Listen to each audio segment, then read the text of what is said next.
I am super excited to share with you my presentation. My name is Lily Capps. I have titled this The Artifacts of the Egyptian People. I felt like that kind of encompassed everything that I'm going to be talking about today. So let's just go ahead and dive on into this. What is this all about? Well, this is kind of like an art exhibit where we will be exploring ancient Egyptian artifacts and concepts. This is just like a small glimpse into Egypt's unique culture. I encompassed all of their different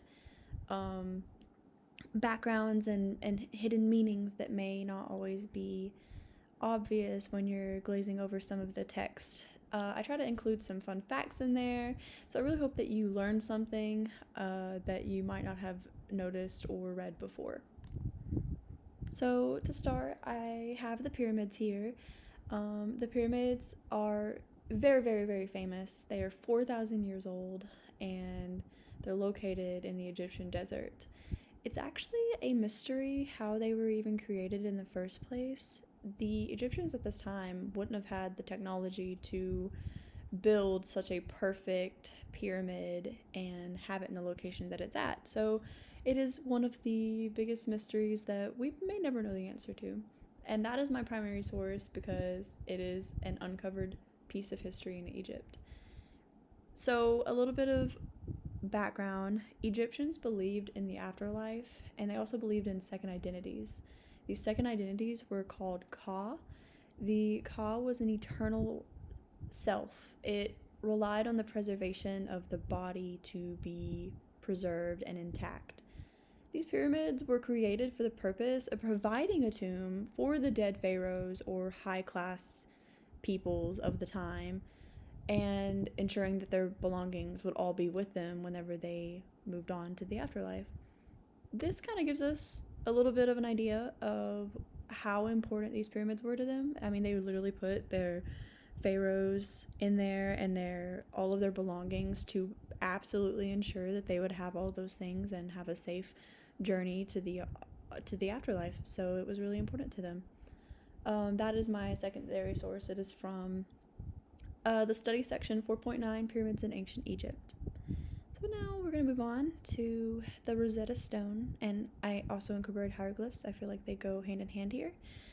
The Rosetta Stone is a roughly 2,200-year-old stone that documents Greek king Ptolemy V's coronation in 3 different scripts. So there were 3 different languages on this stone.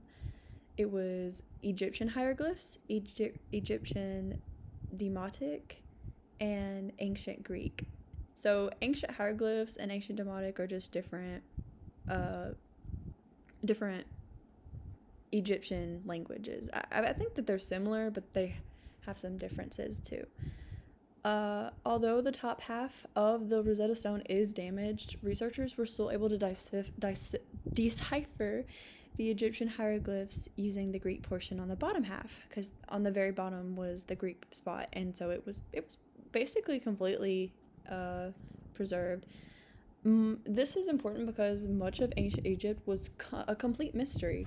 We didn't have any translations that existed to be able to understand these documents and these preserved belongings of theirs that had hieroglyphs on them. We just didn't understand them. So it was a really remarkable discovery.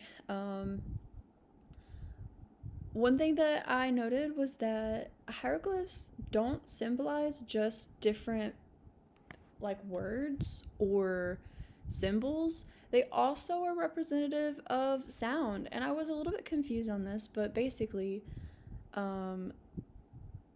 it doesn't necessarily mean when there is a hieroglyph that it is a picture or anything like that. It also represents the certain sounds that an animal might mimic and things like that.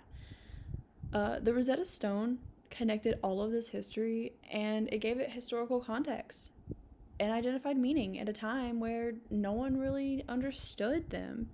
So that is my secondary source. It is pulled from an article called In the Time of the Rosetta Stone by Jason Urbanus. It was a really good read. After this, I would like to talk about the Great Sphinx of Giza. This monument actually isn't very far from some of the famous pyramids. It's made of limestone. The pyramids are also made of limestone, and the top half is a pharaoh's head. His name is Kafir or Khafre, and the body half is that of a lion. Um, this is my primary source because it is preserved and finished and located in Egypt. Ancient Egyptians valued the pharaoh because they believed that that pharaoh was literally God and sacred. They had different deities of all sorts, but every single pharaoh was assumed to be an embodiment of a deity. Worship and praise was part of daily Egyptian life. So the pharaoh had complete and total control over the happenings of daily life since he was assumed to be a deity. And so this was heavily ingrained into their society and their culture. It was really, really big deal to them. That is my secondary source. It comes from Module 4, Understanding Ancient Egypt, a Comprehensive Study Guide. So for my final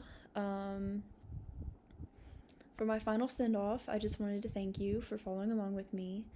There are many great artifacts that bring to perspective the lives and culture of ancient Egyptians, but I also think it's beneficial to explore some of the context of which these artifacts existed, because context is everything. I hope that you may have learned something, and I really appreciated having you here. Thank you.